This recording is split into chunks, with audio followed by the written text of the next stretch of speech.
With the minister's threats, I'm feeling a bit nervous about the union.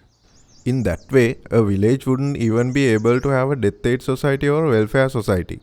Citizens are free to join and work for any organization, union, or a political party they choose. Come on, let's go inside. Hey everyone, big shout out to all of you. We've officially started Dambalakaya, and just to be clear, this isn't about politics. Thanks a ton to everyone who joined us. Let's march forward together as citizens, making tomorrow brighter. After all those interruptions from our minister last week, I bet some of you are feeling uneasy. So let's hear it straight from someone who knows the ins and outs of freedom of assembly. Sarit, give us an insight on this. Hello everyone. The freedom of assembly in Sri Lanka is a constitutionally protected right that allows individuals to gather and express their views collectively.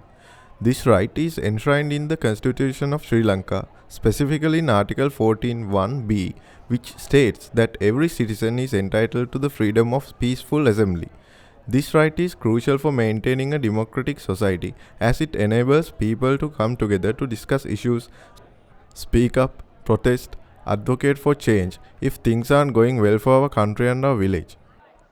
But now, even with those rules in place, remember what happened last week?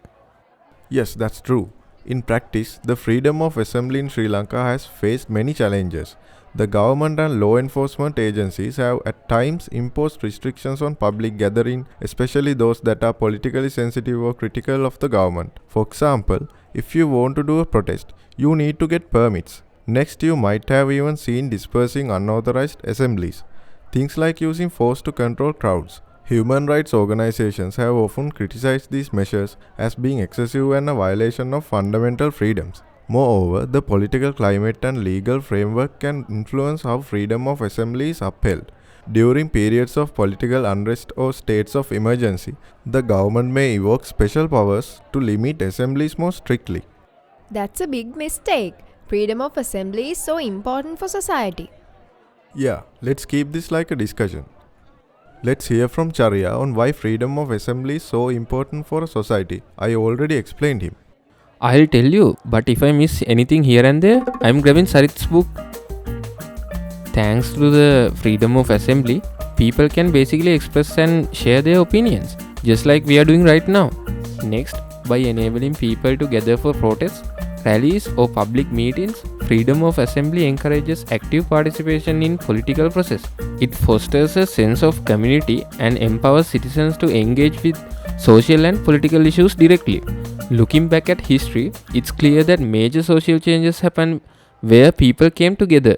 The Russian Revolution, the French Revolution, so many big events happened this way. Workers' rights, environmental rights, educational rights, all of these achievements came from people gathering and standing up together.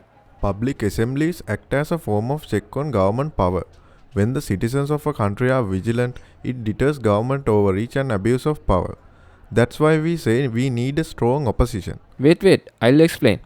Assembling together strengthens the sense of community and solidarity among people.